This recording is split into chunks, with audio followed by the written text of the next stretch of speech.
La verdad que el presidente de la República, de cualquier república, siempre será noticia y nosotros tendremos material con lo expuesto por el presidente para muchas semanas, sobre todo porque él adoba la rendición de cuentas con las presentaciones sucesivas en la semanal, incluso reiterativas, pero ahí él puede solazarse con su superioridad, con la percepción de nosotros los súbditos, y eso fue un dato en una de las semanal post rendición de cuentas, cuando le hablaron de la inseguridad, como tú planteabas en otro programa del Matutino Alternativo, y él dijo, eso es percepción, yo tengo mis números, y me ayuda el asesor ahora que nos sorprendió desde el Reino Unido, que ha venido a asesorarlo.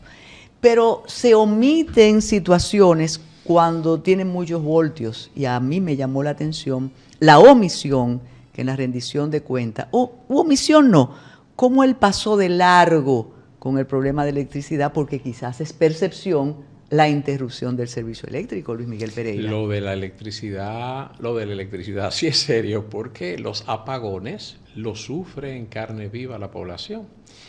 Han estado frecuentes, vamos a estar claros, eso se había superado o controlado bastante, y a eso se añade que los indicadores de pérdida de todas las sedes son mayores hoy de lo que eran en el 2019. O sea, la situación del sector es terrible y el déficit anda en 1.450 millones de dólares. Eso no es cualquier cosa, y eso no se resuelve, Carmen, con discursos ni con posturas graciosas. Eso requiere modificaciones estructurales en el país que yo no creo que el gobierno, por lo menos este gobierno, esté dispuesto a pagar el precio político que significa eso, reformar eso, porque eso implicaría aumento en las tarifas, cobro absolutamente a todo el mundo, y una parte que va a tomar tiempo, que es que si no se ha hecho nada con las redes, evitar o bajar las pérdidas en redes lleva unas inversiones cuantiosas, y además de eso exige tiempo para poder ejecutar. Entonces ese es un problema muy serio para el gobierno. Aparte del problema estructural que tiene la energía eléctrica en la República Dominicana, ¿piensas que el populismo interviene cada vez? Por ejemplo, cuando el señor Marrancini dijo, yo voy a cobrar la energía eléctrica y quien no pague, le suspenderé el servicio. Y el presidente dijo, no, vamos a dar energía eléctrica. Porque la posición de Celso era una posición económicamente correcta. El tema es yo tengo que cobrar, aquí no puede haber nadie recibiendo la energía eléctrica gratuita, eso cuesta producirlo. La posición del presidente es yo no quiero disturbios, yo no quiero quejas, eso me afectaría a la popularidad. Entonces la posición política dista mucho de la racionalidad económica que quería aplicar Celso, aun cuando reconozco que políticamente no era viable la posición de Celso.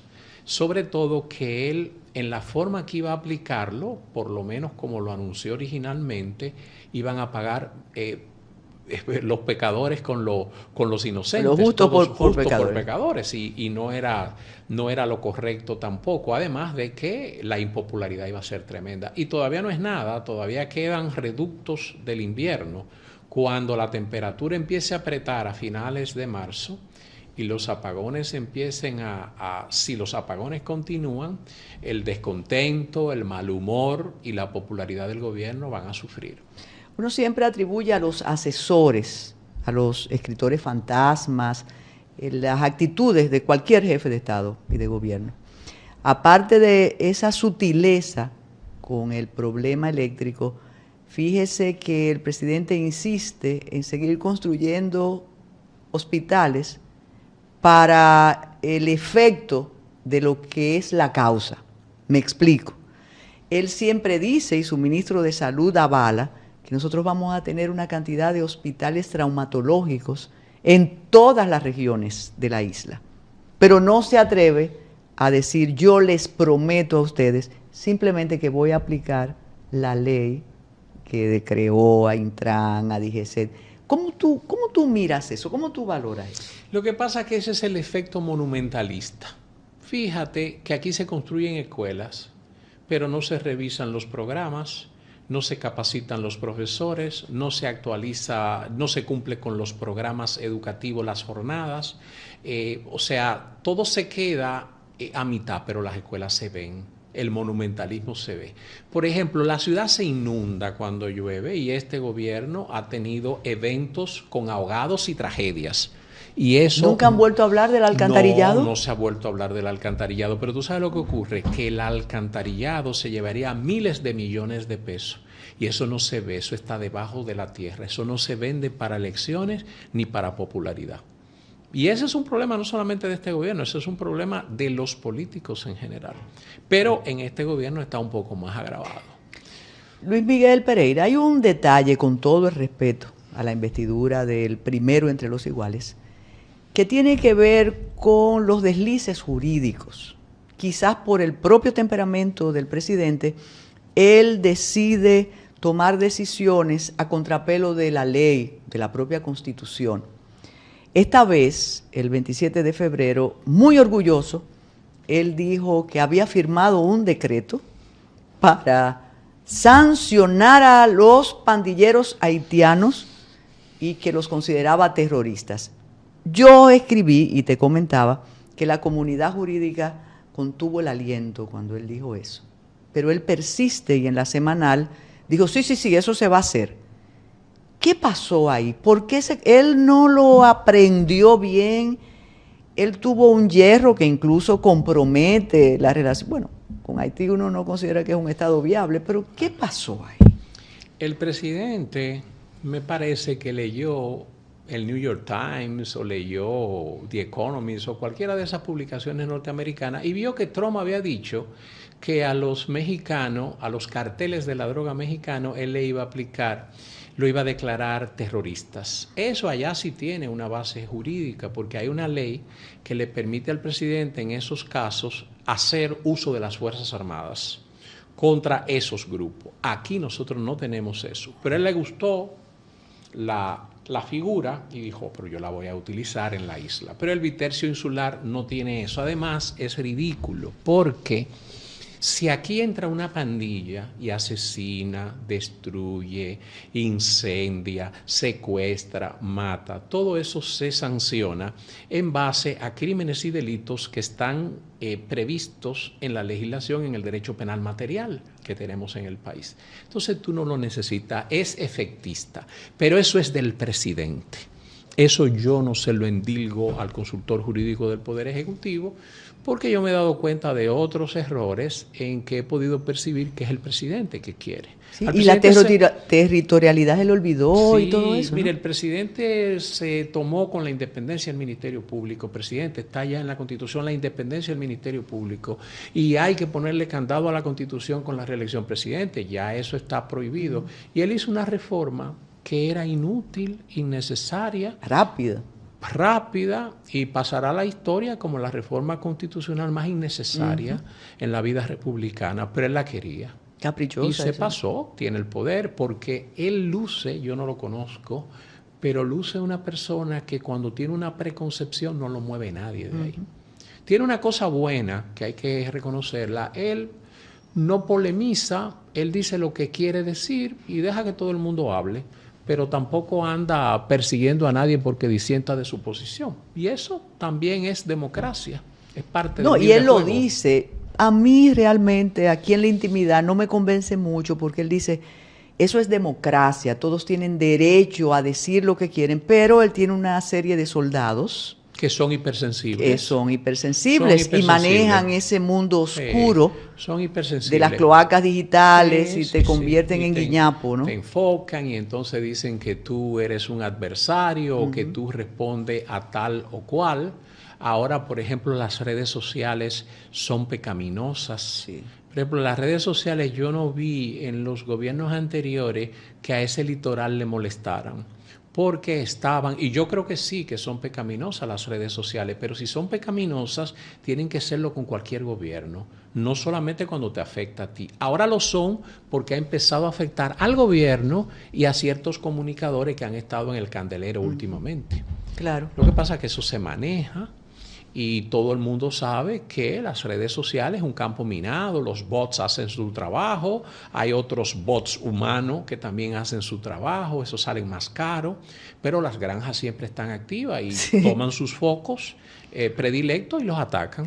No podemos dejar de hablar de Haití, de la frontera, de esa cantidad de dinero invertido, podríamos decir perdido en la protección de la frontera. Sin embargo, hay una situación a ojos vistas. Cada día tenemos más extranjeros en nuestras calles, cada día se llenan las emergencias. Incluso hace unos meses el presidente dijo, yo voy a organizar algo para que le cobren y para que se identifiquen, algo también que forma parte de sus deslices jurídicos.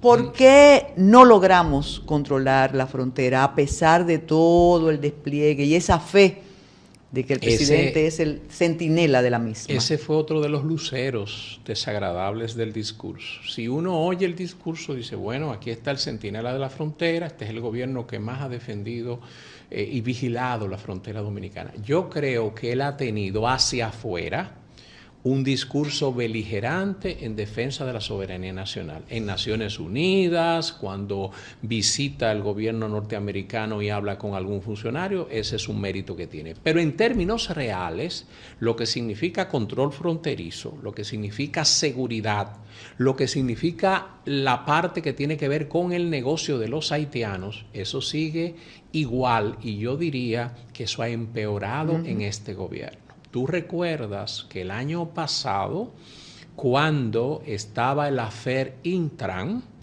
apareció un video que subió una persona vinculada a Jochi Gómez y se veían las puertas del punto de seguridad en la frontera abiertas de par en par y los haitianos cruzando a sus anchas. Ese video debe haber desaparecido, pero ese video lo vio todo el mundo. Y posterior a eso, vino la rueda de prensa del presidente, acompañado del nuevo director de migración, y no recuerdo que, creo que la vicepresidenta estaba, donde anunció que se iban a deportar 10.000 haitianos al mes. Y el ministro de las Fuerzas Armadas. Y el ministro de las Fuerzas Armadas. Los haitianos entran por un sitio y salen por el otro. Yo tengo testimonios de haitianos amigos que han salido y han regresado, incluso algunos con papeles, porque lo toman indiscriminadamente. Y entonces sigue el descontrol fronterizo, los haitianos están a sus anchas en el país, y lo que ha dado lugar la alegada embestida, la nueva embestida, es a un negocio nuevo. Más caro. Porque eso está costando 20, 21 mil pesos, están cobrando, se lo llevan y al final del día seguimos igual. Si usted quiere ver cuál es la realidad, váyase a Friusa en el este, vaya a Santiago, vaya a cualquier ciudad y lo va a ver. Cuando mencionaste así de soslayo el caso Intran y ese video, como el caso se diluyó, Transcor, Latam, etcétera, no podemos olvidar que el ejecutivo de esa empresa dijo que él despachaba con el presidente y que le servía información al presidente, y eso se esfumó. Pero cuando nos corresponda hablar de la nueva Procuradora General de la República, quizás toquemos ese tema. Y ustedes seguirán con nosotros a través de 94.1 FM, fidelityfm.com.do, su matutino alternativo con don Luis Miguel Pereira. Nos vemos.